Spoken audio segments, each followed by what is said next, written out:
Charles Schwab, America's biggest brokerage, and Schwab's downtown San Francisco presence is now shrinking once again. I mean, they've already shrunk to like the size of an ant, and they're still shrinking. Seems like everyone is moving out of offices. Nobody is happy with offices, and Schwab is closing its branch at 100 Post Street in downtown San Francisco. This is a very big branch. This isn't like one of your very itty bitty tiny branches. This branch offers a lot of client services that are not offered in other branches. And this comes just a few weeks after they announced closing of one of their biggest HQs in the US, basically the Charles Schwab HQ, which is like in this location. It's actually kind of frightening to see how much Schwab has downgraded their office. Now check out this 17-story office tower, and by far one of the best San Francisco office districts. This is still a very fantastic office area despite San Francisco deteriorating at a rapid speed. This is one of the places in San Francisco where there's a lot less crime, and condos still try to sell for $2 million for a one bedroom. But this massive skyscraper right here, 17 floors, they've downgraded down to 5 to 6 floors. And they're moving everyone online out of this place, or just straight up firing them.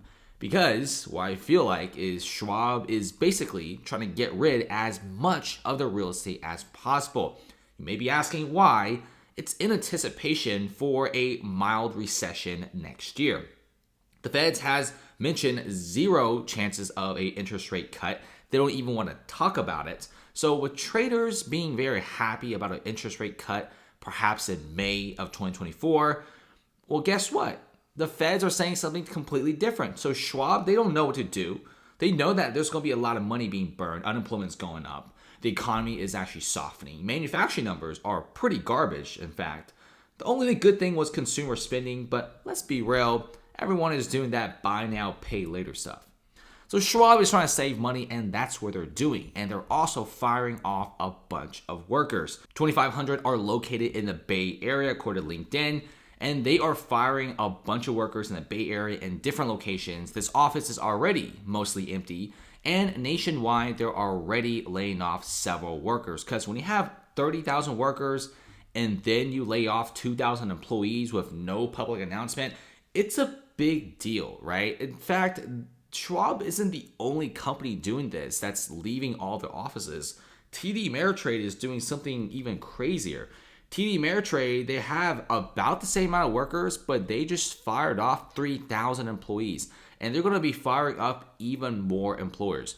Guess what? Citibank is doing the same thing. They're laying off a few thousand, JP Morgan Chase, and many of the banks, the brokerages, the financial tools and companies in America, they're all just destroying a lot of these employees, just taking them out. They're taking off office space just to save more money. Now, go back to the Schwab situation. It's getting a lot more intense. I think Schwab just doesn't want to stay in San Francisco, and chances are they may even sell off their prized possession in the Bay Area, which is the 211 Main Street Tower.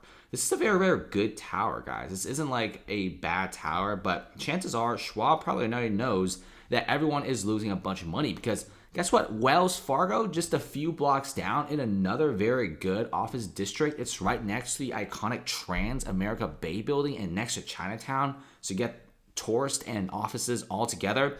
Guess what's happening over there? Wells Fargo sold their building after a decade of holding it for 50% off. That is pretty crazy. And that is probably one of the worst prices I've ever seen. And what's even worse is Schwab owns this building, but chances are this building is deteriorating fast.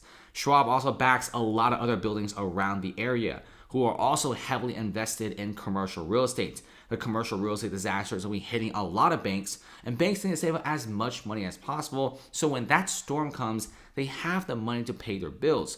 Because you have in the same area, this is right next door to the Schwab building, this skyscraper, 201 Spear Street, is now selling for a 50% discount despite being in probably the best office district of San Francisco. So this building here at first was sold to a financial company, and this investment group bought it for $120 million back in 2000.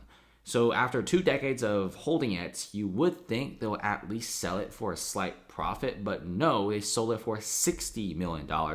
Imagine holding onto the property for 2 decades, just to sell it for 50% off. And you're not even counting for the amount of property tax, inflation, and also HOA fees they're paying off. I mean, it's kind of sad.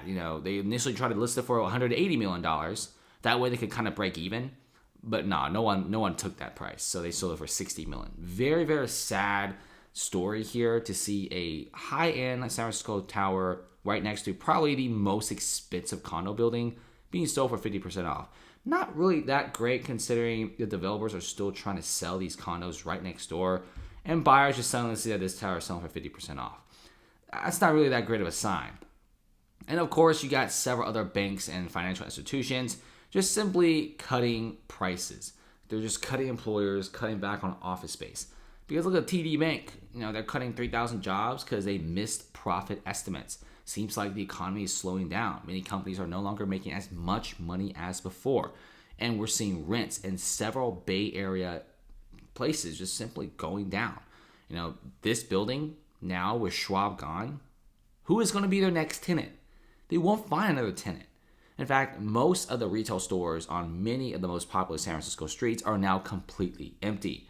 If you check out what's going on, it's very, very detrimental to the economy of the Bay Area. San Francisco's Mission District used to be home to a lot of bars, clubs, and cafes. But guess what's happening?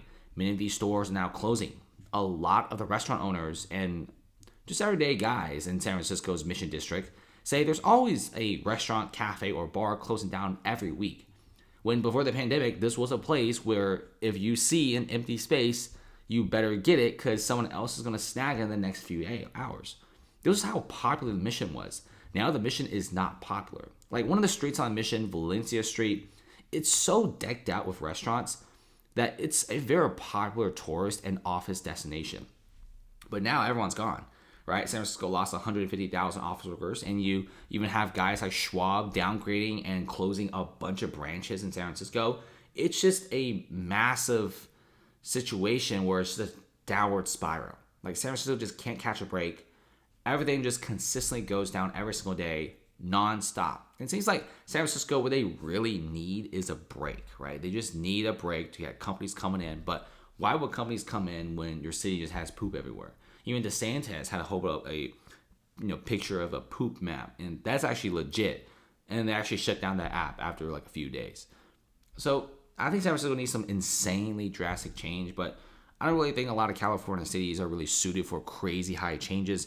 I think much more rather prefer like small stuff here and there, but hopefully San Francisco changes. It really is a good city. If you've ever been here before the pandemic, it was actually pretty good. Tech vibes were crazy high. Everyone was just doing tech all the time. Office employees walking around.